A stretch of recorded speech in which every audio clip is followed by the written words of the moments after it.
Bonsoir à tous, j'espère que vous vous portez bien. Chez moi, ça va. Je suis ravie de vous avoir ce soir pour débattre d'un thème qui me tient particulièrement à cœur. Mais avant toute chose, je me présente pour les personnes qui ne me connaissent pas. Je suis Aline Kwaozoti, j'occupe la position de junior manager et j'ai démarré l'activité LR en novembre 2020. Je suis maman de deux adorables adolescents. Alors, ce soir, le thème à propos duquel je vais vraiment vous entretenir, c'est la communication efficiente. Efficiente parce qu'on a besoin d'une communication qui se fait sans effort, qui coule de source et qui est vraiment au centre de nos relations humaines. Comment va s'articuler notre atelier de ce soir? Déjà, menu, j'ai à l'agenda, je souhaite vous parler de l'étymologie, de l'origine du mot communication. Ensuite, j'aborderai les typologies, les différents types de communication, l'impact de la communication et enfin les recommandations, puis la conclusion. D'accord? Alors, communication. On communique tous de nos jours. Depuis la nuit des temps, ça a toujours été le cas. Et le mot communication vient d'un verbe latin. C'est la combinaison de la locution latine cum, qui signifie ensemble avec, et d'une autre, munis ou munia, qui signifie charge ou fonction. Et donc, communicare, c'est le mot latin, le verbe latin d'origine qui signifie mettre en commun ou avoir en commun. D'accord? Alors, la communication, aujourd'hui, depuis la nuit des temps, c'est le pilier des relations humaines, qu'elles soient professionnelles ou personnelles ou interpersonnelles. La communication est au centre de tout. Et nous communiquons tous les jours sous différentes formes. C'est par exemple échanger verbalement, c'est la langue des signes, c'est par exemple le regard, on se parle, un clin d'œil par exemple, une poignée de main ou même chuchoter à notre voisin ou à notre voisine, on communique. D'accord?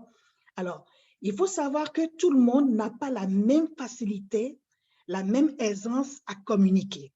Donc, même si certains ont cette facilité-là, d'autres ne l'ont pas. Donc, c'est un art qui se travaille, OK?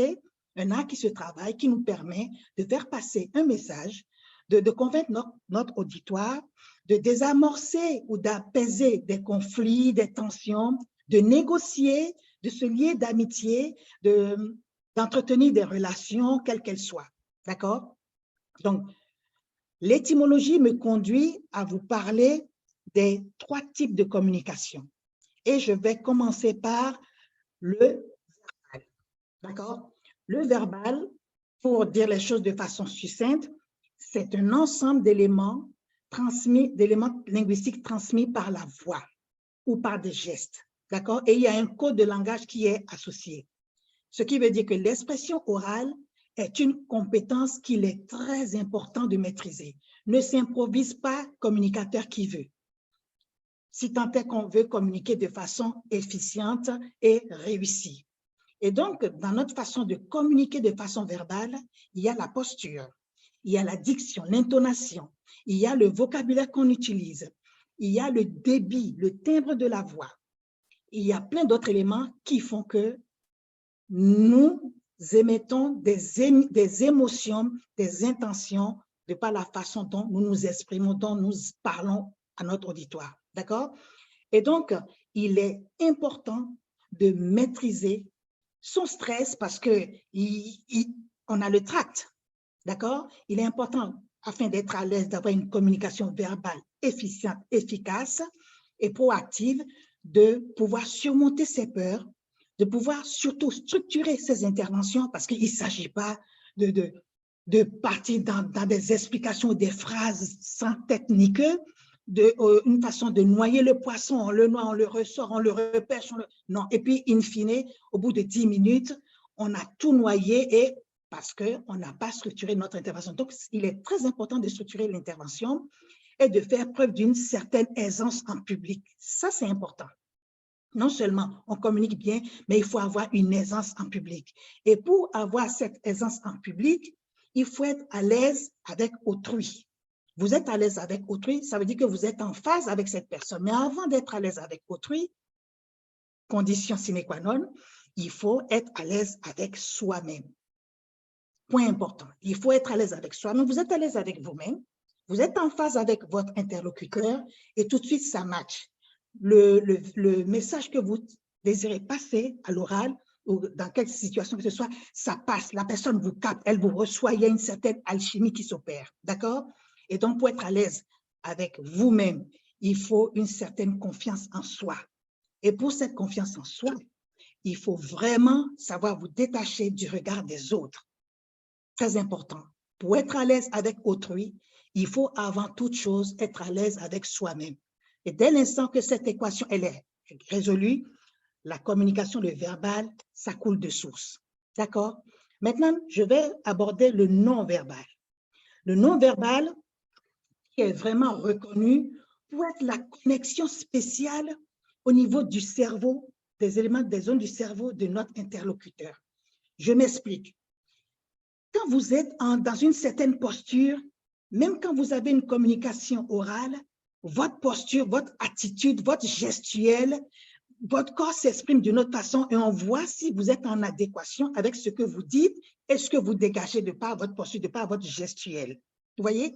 Quand, par exemple, je vois une personne qui vient chez moi, que je lui dis, oh, je lui fais ça, bonjour, oh, bonne arrivée, oh, oui, ça va, bonne arrivée. Vous voyez la posture? Mais quand je dis, waouh, bienvenue, bonne arrivée, tu vas bien, comment vas-tu? Vous voyez la posture tout de suite, je montre que non, je suis très enthousiaste de voir cette personne et il y a tout mon corps qui part avec. Vous voyez? Donc, le non-verbal est une façon de communiquer qui vraiment dénote d'un certain nombre de gestuels, le regard, le langage des signes. Et c'est pour ça que je mets ici communiquer non-verbalement, le corps au service des mots. Même quand vous êtes en colère et que vous parlez à une personne, même d'une voix calme, votre posture, votre gestuelle, votre attitude va tout de suite transmettre ce message que ou celle-là, elle n'est pas contente, ou elle n'est pas en forme et tout ça. Donc, ici, je mets en bas, gestuelle et langage corporel sont les vecteurs principaux de nos messages. D'accord?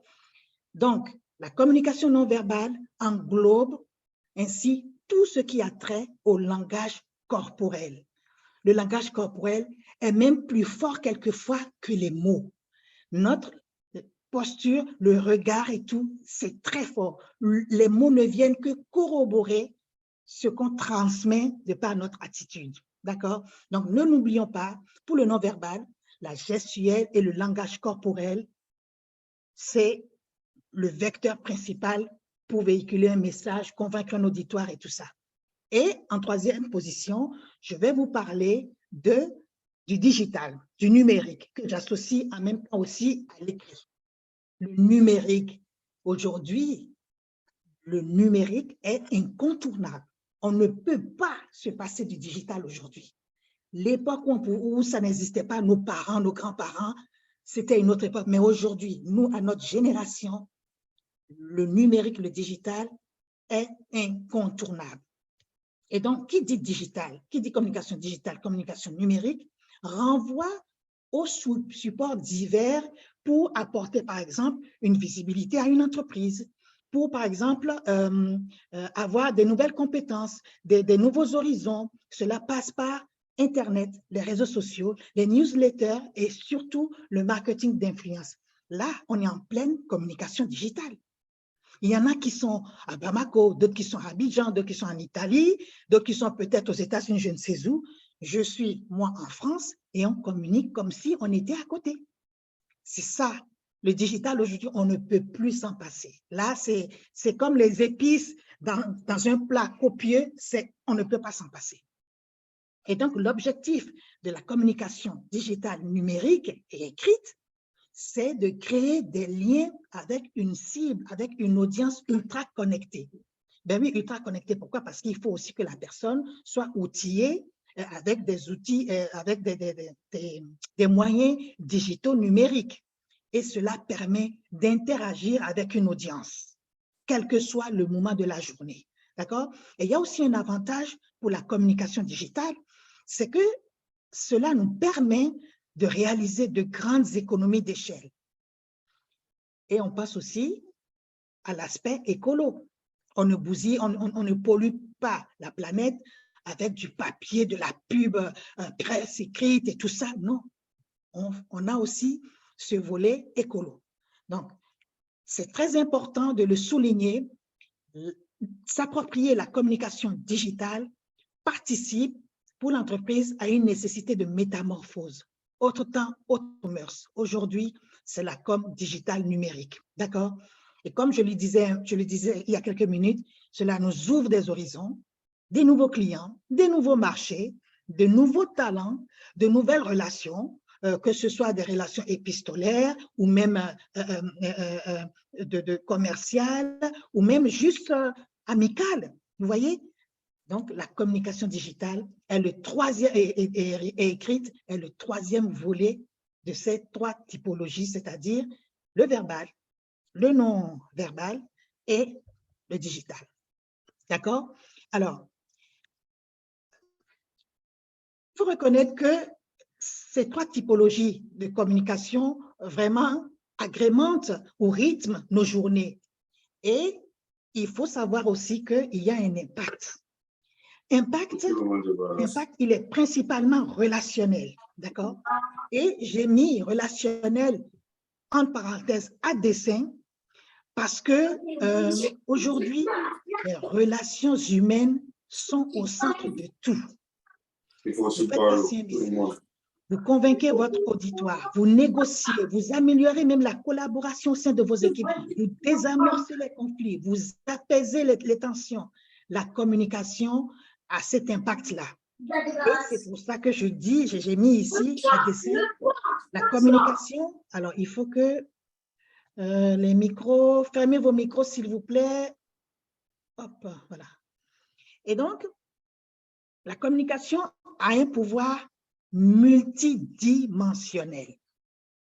Il y a la réputation de l'entreprise, accroître ou même vous faire connaître, accroître votre notoriété, se différencier quand on est une entreprise, par exemple, de la concurrence, attirer de nouveaux talents, de nouveaux clients. Nous qui sommes des auto-entrepreneurs chez LR, ça nous concerne parce que nous avons nos clients, nous faisons notre liste de noms, on essaie de, on fait tout pour faire adhérer notre activité à d'autres personnes et tout. Et donc, c'est vraiment important de souligner ces aspects pluridimensionnels. D'accord? Alors, une bonne communication, il ne s'agit pas non plus de communiquer n'importe comment, une bonne communication efficiente et réussie permet d'établir des relations florissantes. Vous favorisez les échanges d'idées, la créativité et vous développez la motivation. J'aimerais m'attarder sur la créativité et la motivation, puisque nous sommes des auto-entrepreneurs. Alors, la créativité et la motivation, quand vous avez par exemple vos équipes, que vous communiquez avec vos équipes, la façon dont vous communiquez avec vos équipes va déterminer l'essor de votre activité.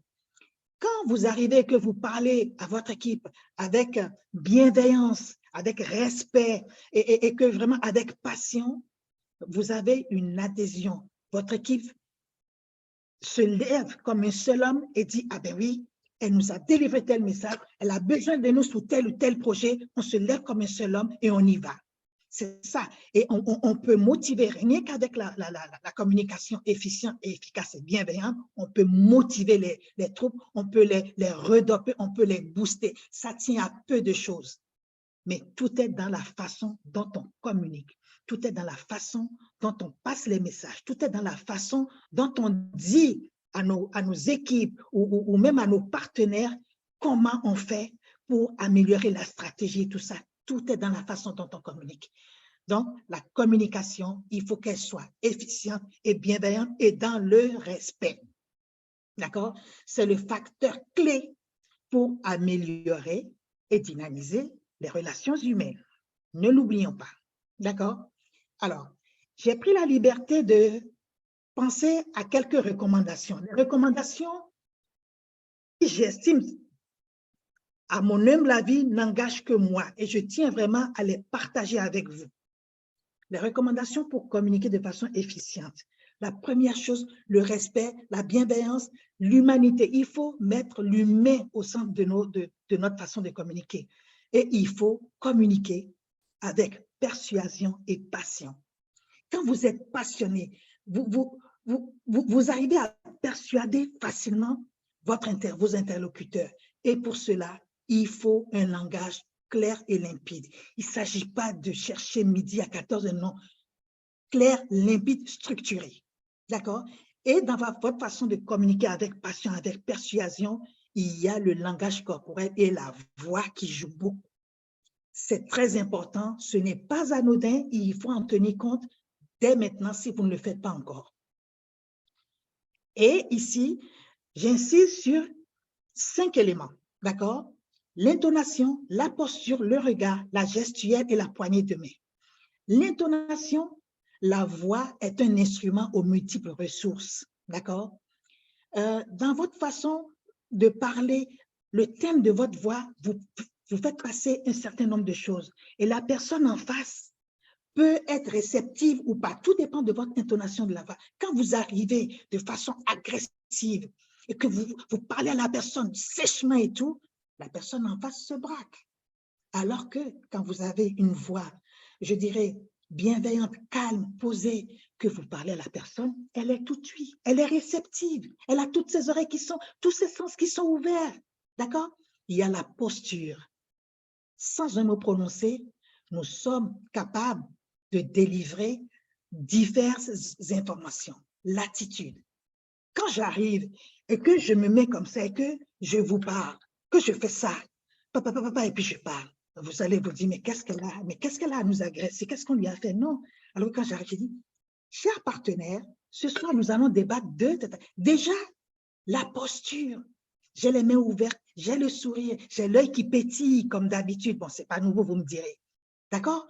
Donc, notre posture donne des informations à notre interlocuteur. Le regard. Les yeux sont le miroir de l'âme. Ça, tout le monde le sait. Le regard ne ment pas. Le regard, il ne ment pas. Même si la posture, le verbal suit derrière, le regard ne ment pas. On peut lire vraiment comme un livre ouvert. Et c'est ce que moi j'appelle eye contact, le contact visuel. Et pour avoir ce contact visuel, il faut avoir ce codage pour pouvoir le décrypter. Donc, le regard renvoie un maximum d'informations sans qu'on ne le sache. La gestuelle. Quand vous parlez, vous arrivez, vous faites des gestes amples, agacés et tout. Ça veut tout dire. La personne, l'interlocuteur en face, se dit, ah, il est agressif, il est agacé, il est anxieux, ou peut-être il est fermé, vous voyez, voilà, ou il a le regard fuyant et du coup, il fait des gestes dans tous les sens. Et contrairement à cela, quand vous arrivez, la gestuelle, oui, bonsoir, etc., vous êtes détendu, vous êtes vraiment ouvert, vous n'êtes pas menaçant, et donc, ça passe beaucoup mieux. Donc, les éléments importants, en plus de tout ce que je vous ai dit, l'intonation, la posture, le regard, la gestuelle. Et le dernier point, la poignée de main.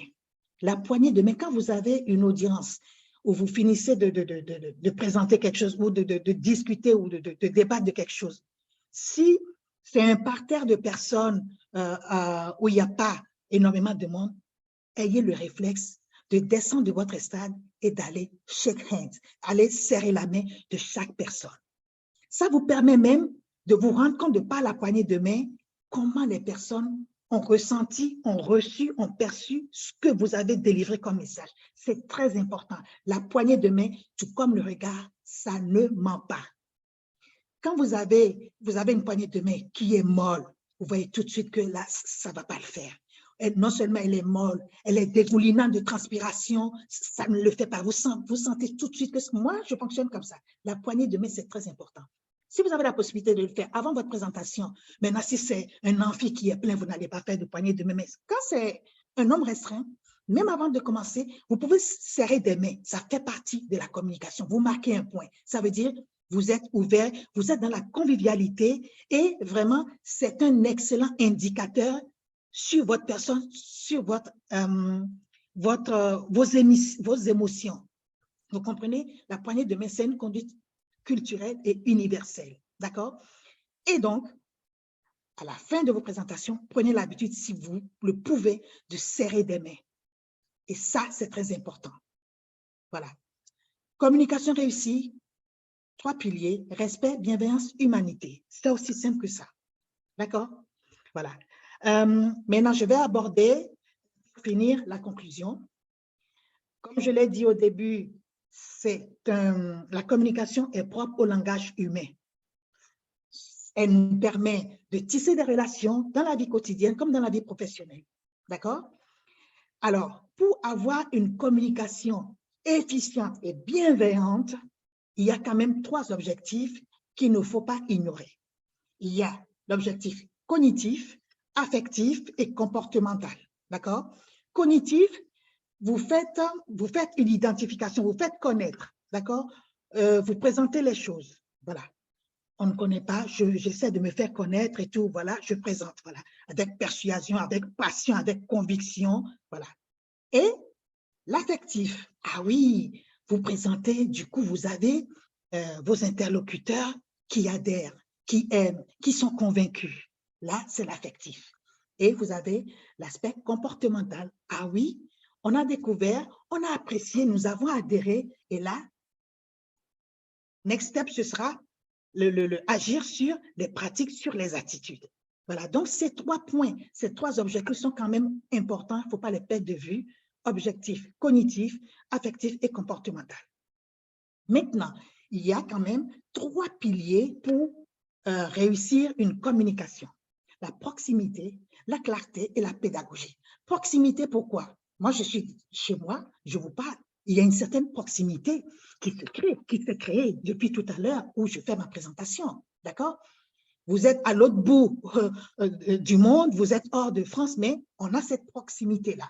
D'accord? La clarté. Ce que j'explique, ce que j'exprime, c'est clair. Je ne noie pas de poisson, comme on dit. Je suis clair dans mes propos. On arrive à me comprendre. Ôtez-moi d'un doute si je me trompe. Et la pédagogie, la façon de véhiculer le message, la façon de délivrer le message. Ça, c'est la pédagogie. D'accord? Donc, il est important d'en tenir compte. D'accord? Des objectifs, les piliers pour la communication réussie et vraiment tenir compte des éléments dont je vous ai parlé tout à l'heure. Et vous allez voir, votre communication va tout changer. Vos rapports avec vos interlocuteurs, vos pairs vont changer. D'accord? Et enfin, je mets une petite phrase ici quand même. Toute communication, quelle qu'elle soit, excepté une conversation téléphonique, démarre par le contact visuel et la poignée de main. Quand vous rencontrez quelqu'un, par exemple, dans la rue, avant même de lui dire bonjour, il y a le contact visuel. D'accord? On se regarde, bonjour, voilà. Et après la poignée de main, si nécessaire. Donc, c'est des petites choses qui n'ont l'air de rien, mais qui sont très importantes. D'accord? Moi, par exemple, mon expérience personnelle, le contact visuel, il est très important. Je ne peux pas dire bonjour à quelqu'un sans le regarder droit dans les yeux. Ce n'est pas possible. Il y a des gens qui n'arrivent pas à regarder dans les yeux. Ça pose un problème. Je ne peux pas voir Pierre-Paul Jacques et dire bonjour et détourner la tête. Non, oui, ce n'est même pas envisageable. Je te regarde, eyes contact, là je vous l'appelle à la de finesse, je vous regarde bien, bonjour monsieur, bonjour madame, et tac, poignée de main ferme, sans broyer les doigts de la personne, bien sûr. D'accord? Voilà. Donc, voilà tout ce que j'avais à vous dire. J'espère que ça a été assez clair et agréable. Je vous ai mis quand même 4 manuels ici, 4 éléments de bibliographie que vous pourrez parcourir. J'ai mis les références, les auteurs et tout. Et voilà. Et j'ai fini. Ici, j'ai fait un petit patchwork de tout ce qui est communication. On a la communication non verbale ici. Je mets ma souris. Voilà, ça, c'est du non verbal. Ici, en bas, là où il y a le globe terrestre et les ordinateurs et tout ça, c'est tout ce qui est digital, comme vous pouvez le constater. Et là, on a à droite, en haut à droite, avec les petits carrés, on a la communication verbale et tout ça. Et ici, avec les monsieur et madame qui se chamaillent peut-être, c'est la communication verbale. Voilà. J'espère que ça vous a plu. J'ai essayé d'être le plus concise possible. Maintenant, je vous remercie de votre attention et je suis ouverte à vos questions, à vos commentaires, à ce que j'aurais pu améliorer, à ce que j'aurais dû évoquer, que j'aurais éventuellement oublié. Merci de votre attention. Les micros sont ouverts. Interagissons, échangeons, c'est avec plaisir. Merci beaucoup.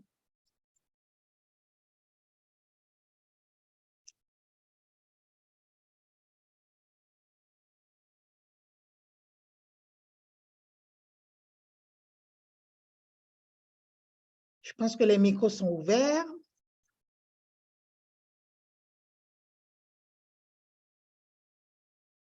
Allô, allô.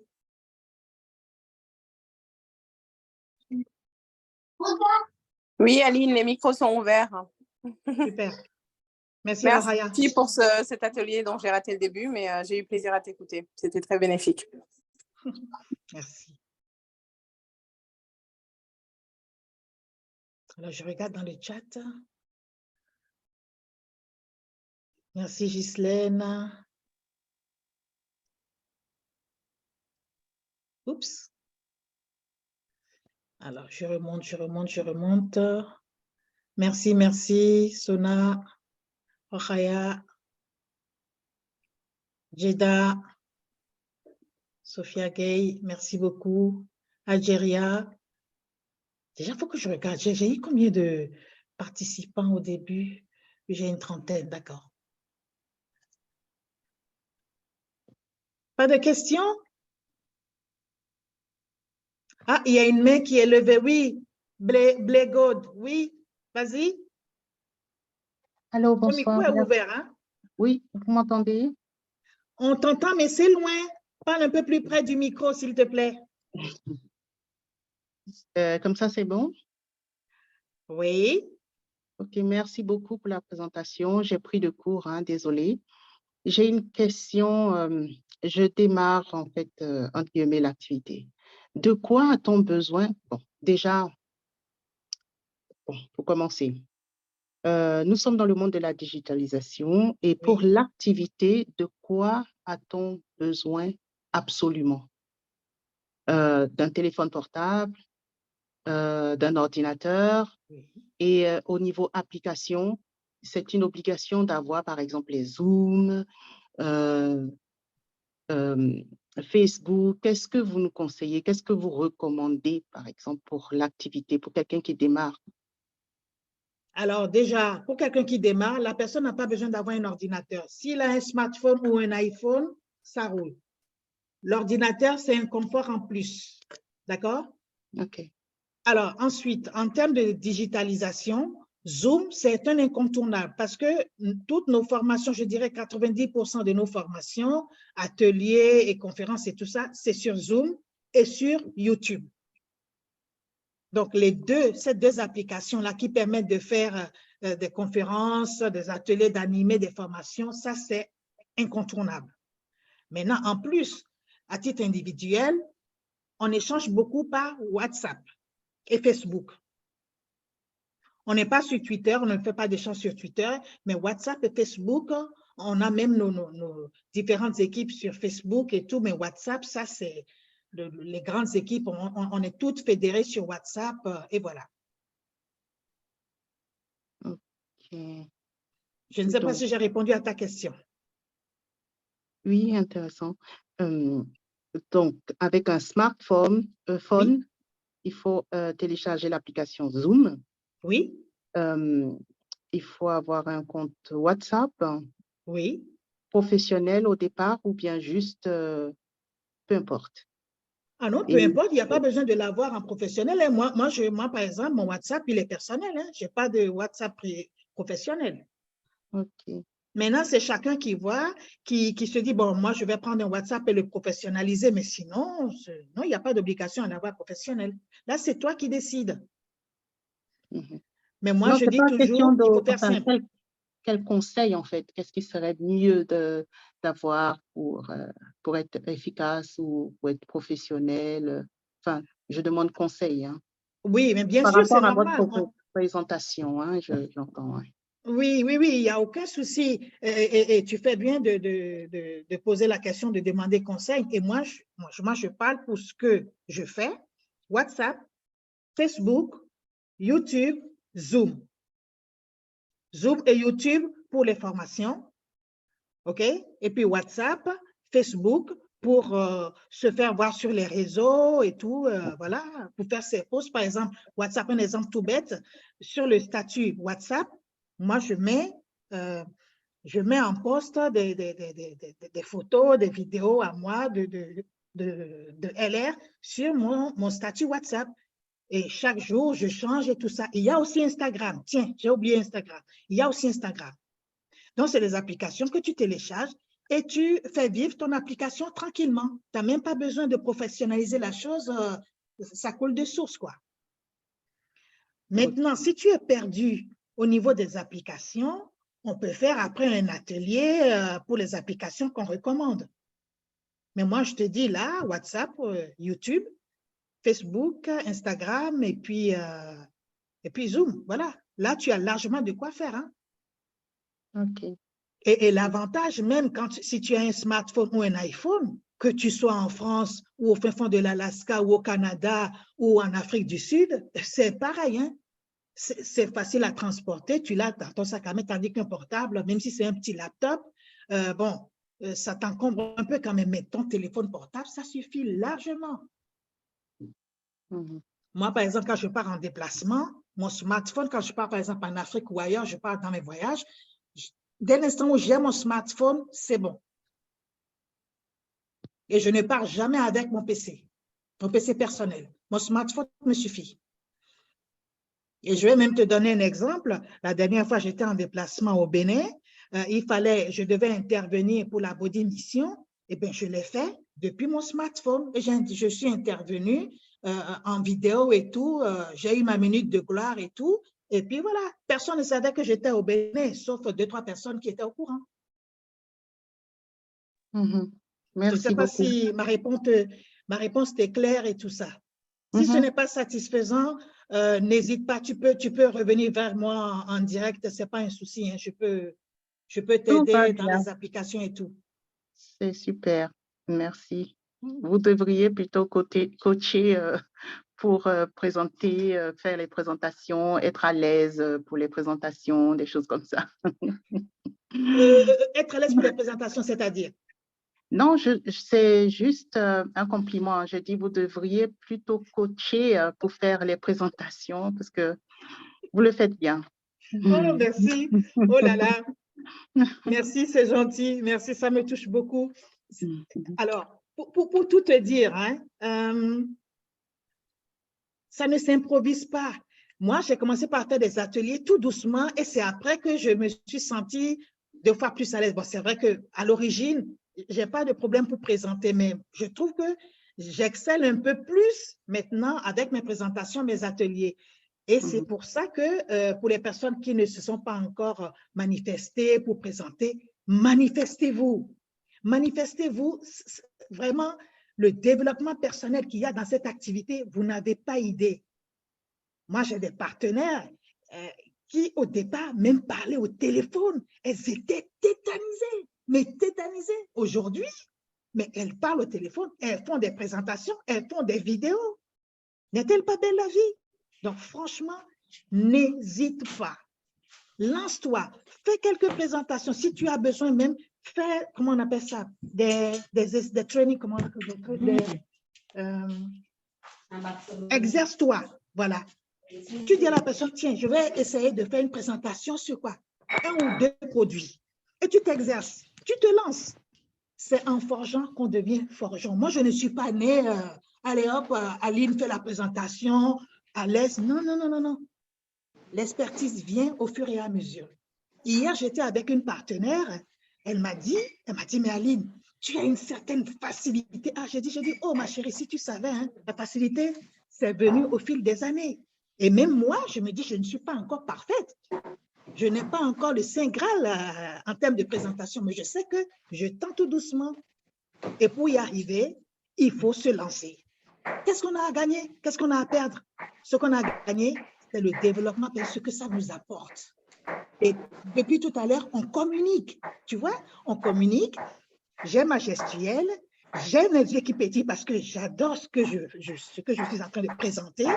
Et il y a un message qui passe. Il y a cette alchimie qui opère. Donc, c'est donné à tout le monde. Il suffit de se lancer et de le faire. Voilà. Et de communiquer de façon efficiente, bienveillante et respectueuse. Et c'est ce que je fais. Merci pour ton compliment. Alors, je regarde le chat. Je n'ai que des compliments. Alors là, vous allez me faire rougir, là. Il y a Nima. Merci, Nima. Emmanuela. Merci beaucoup. Du coup, je n'ai même pas de questions. Jocelyne Talon qui s'est connectée. Oh là là, Rokhaya Karima qui me fait la grande flamme d'amour. Oh là là, vous avez vu ça? Merci, Rokhaya. Nima, oui. Je te l'ai dit, Aline, tu es faite pour ça. Ben oui, merci, merci. Merci. Ah oui, ma marraine Nafissatou, oui, elle est top, ta Aline. Hein? Ah oui, tu ne peux pas parler, je sais. Je sais. Je sais. Merci, vraiment, vous me touchez beaucoup. Ouh, Sonia qui dit, Aline a le verbe facile. Ah, mais pourtant, il arrive qu'Aline bégaye. Hein? Ça arrive que je bégaye, mais bon, quand je suis passionnée par ce que je fais, c'est ça, et voilà. Ah oui, tu es douée beaucoup de facilité. Merci, merci à tous. Vraiment, vous me touchez beaucoup. La main sur le cœur, je vous le dis. Merci beaucoup. Et ça me dope pour vraiment m'améliorer davantage parce que j'estime qu'on n'est jamais parfait. On tend vers la perfection et c'est mon but. Merci à tous. Je vois qu'il n'y a même pas de questions. Il n'y a aucune question. Bon, cela veut dire que j'ai été, on ne peut plus assez claire et concise. Merci à tous. J'espère que l'enregistrement a bien pris parce qu'il y a eu un petit loupé au départ, mais normalement, ça devrait être bon. Merci à tous. Il n'y a pas d'autres questions. Je vous souhaite une très bonne soirée. Prenez soin de vous. Prenez soin de vous. Et puis, je vous dis à très vite. Le prochain atelier me concernant, Nafissa, tu n'es pas là pour parler du prochain atelier, mais je crois que le prochain, c'est Marly qui le fait sur les gels à boire. C'est ça, hein? Si je ne me trompe pas. C'est Marly qui le fait. Et moi, là, le prochain que je fais, ce sera le 15 mars. Ce sera le 15 mars. Oui, Écoutez. oui, Aline, c'est bien moi qui le fais, mais ce n'est pas sur les gels à boire. Ah, c'est sur quoi? Dis-moi. C'est la boîte à outils de l'auto-entrepreneur. Ah, ben merci. Très bien. Ah oui, ça va être chouette, ça. Donc, la boîte à outils de l'auto-entrepreneur. Très bien. Et donc, ce sera Marly qui va le faire. Et moi, bon, je ne m'oublie pas dans tout ça. Le 15 mars, je vous donne rendez-vous pour vous parler de la panacée de LR sur le système locomoteur. Il va y avoir du sport. Préparez-vous, ça va y aller. Hein? On va se dégourdir les jambes, on va se faire du bien, on va échanger les petits tuyaux et tout. Et donc, moi, ce sera le 15 mars. La panacée LR du système locomoteur. Bon, vous savez déjà de quoi je vais parler. Hein? Je ne vais pas en dire plus. On se dit à mercredi prochain avec Marly qui va nous présenter un sujet vraiment fantastique parce que ça va être du tonnerre. Merci à tous. Prenez soin de vous.